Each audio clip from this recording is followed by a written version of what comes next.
আগের দিন ছিল আমাদের দীক্ষি রানীর বার্থডে, আজকে হচ্ছে কাকুর বার্থডে, মানে দীক্ষির দাদুর বার্থডে।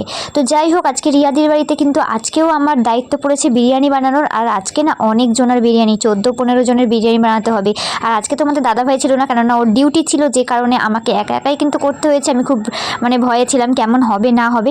যাই হোক, তারপর দেখো এদিকে চিকেন চাপ রেডি হয়ে গেছে, অন্যদিকে তো রিয়াদি করে নিচ্ছে ভেজ বিরিয়ানি রিয়াদির শ্বশুরের জন্য, আর এদিকে কিন্তু আমি চিকেন বিরিয়ানি বসিয়ে দিয়েছি। অন্যদিকে এই যে এই কেকটা আনা হয়েছিল দেখো, আর এখানে দীক্ষি কি সুন্দর একটা কার্ড বানিয়েছে ওর গ্র্যান্ডফাদারের জন্য, আজকের বার্থডে গিফট। যাই হোক, তারপরে কিন্তু কেক কাটিং হয়ে গেল কাকুর।